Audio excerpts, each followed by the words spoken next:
poderoso para fazer. Deus é poderoso para fazer infinitamente mais. Pelo sinal da Santa Cruz, livrai-nos Deus, nosso Senhor, dos nossos inimigos. Vinde, Espírito Santo, enchei os corações dos vossos fiéis e acendei neles o fogo do vosso amor. Enviai, Senhor, o vosso Espírito, e tudo será criado, e renovareis a face da terra. Oremos. Ó Deus, que instruístes os corações dos vossos fiéis com a luz do Espírito Santo, fazei que apreciemos retamente todas as coisas segundo o mesmo Espírito e gozemos sempre de suas consolações, por Cristo, Senhor nosso. Amém. Abri, Senhor, os meus lábios, e a minha boca anunciará o vosso louvor. Santa noite, meus irmãos e minhas irmãs. Eu vou falar nesse vídeo sobre Cristo e a igreja serem um. Falar que Cristo é a cabeça e a igreja o seu corpo. Nós, por diversas vezes, nós somos parados e perguntados por nossos irmãos protestantes em relação à intercessão dos santos. Eu decidi tirar nossas dúvidas e iniciar com a intercessão dos santos. Mas para que nós entendamos a intercessão dos santos, nós primeiro temos que saber que a igreja é o corpo de Cristo e que Cristo e a igreja é um só. Tá certo? E para ficar mais fácil de nós não debatermos, mas de responder a esse questionamento para eles, eu preferi usar só as Sagradas Escrituras, Não usei nossas outras bases de fé, que é a tradição e o magistério da igreja. Só estou usando o Evangelho, certo? Primeiro, eu vou deixar aqui uma passagem, Efésios 1, de 9 ao 10. Ele diz que tudo está ligado entre o céu e a terra por meio de Cristo. Correto? Certo. Mas nossos irmãos, eles nos procuram porque lá em João 14, versículo 6, lá está escrito que Jesus falou que eu sou o caminho e a verdade e a vida. Ninguém vai ao Pai senão por mim. Certo? Ninguém duvidou. Ninguém vai ao Pai senão por Jesus. Mas Jesus por inteiro. Não só a cabeça. Tem que ir Jesus todo, cabeça e corpo. O corpo que é a igreja de Cristo. Tá certo? No vídeo passado eu li Efésios 4, de 4 a 6. E lá dizia porque há um só corpo e um só espírito. Tá certo? Lá em Coríntios, capítulo 12, e a partir do versículo 12 da carta de São Paulo aos Coríntios, lá vai falar que Cristo é a cabeça e a igreja é seu corpo místico. Tá certo? Então, são dessas passagens que nós tiramos. Nós temos diversas outras passagens que provam que a igreja é o corpo místico. Entendeu? E o que eles não gostam é aceitar o poderio da igreja. É aceitar que a igreja católica é a igreja criada por Cristo, é a igreja deixada por Cristo. Entenderam?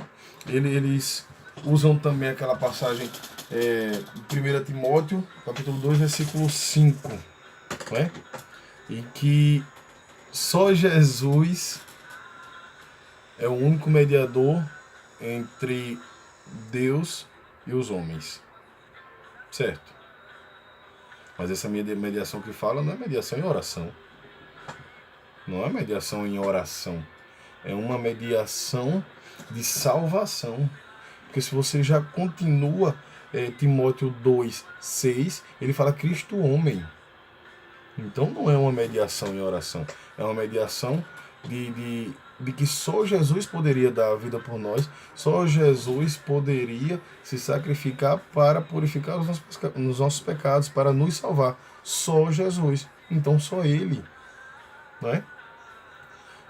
Como o padre Paulo Ricardo vai dizer, é uma desonestidade intelectual, usar esse termo para outra coisa, porque não é.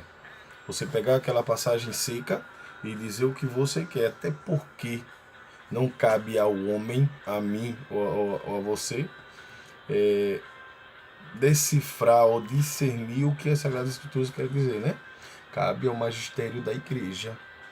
Lá em 1 Timóteo, capítulo 3, versículo 15, vai dizer que a igreja é a coluna e o sustentáculo da verdade. Então só a igreja pode discernir ou dizer o que as Sagradas Escrituras querem nos passar, né?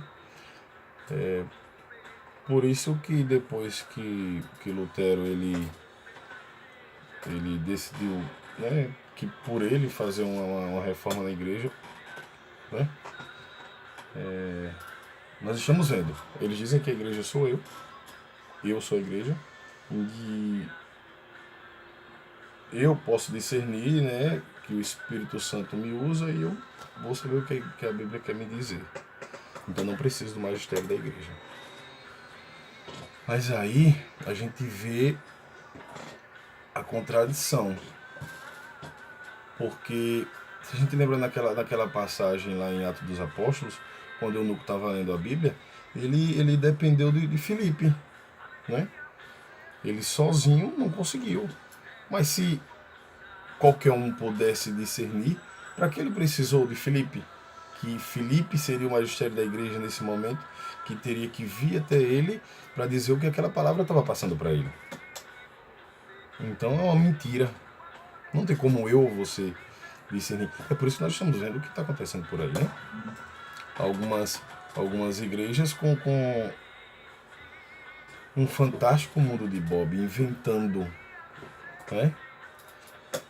Alguma até diz que Jesus foi para a América, meu Deus, quando ele ressuscitou. Mas sim, enfim, não quero entrar no caso direto de igrejas ou religiões. Nesse caso, eu só queria mesmo mostrar que a Igreja Católica é o corpo de Cristo. Eu tenho mais uma passagem também, lá em Romanos 12, versículo 5. Ele também fala que nós somos muitos e formamos um só corpo em Cristo, sendo membros uns dos outros, não é? Então, isso completa muito bem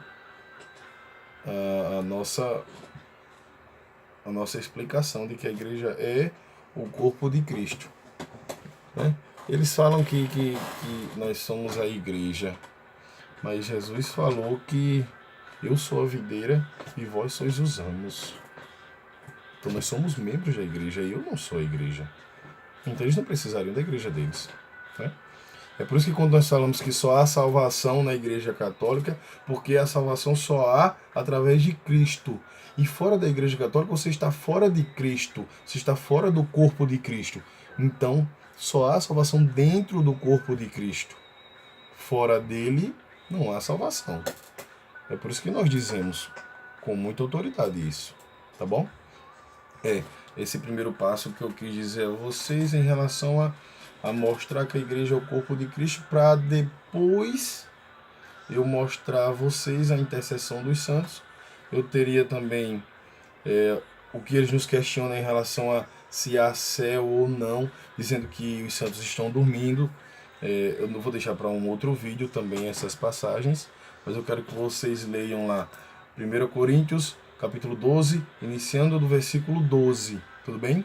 Colossenses 1 e versículo 18, que lá também vai dizer que a igreja é o corpo de Cristo e Cristo é a cabeça. Então não há igreja sem Cristo, nem Cristo sem igreja. Ele é poderoso para fazer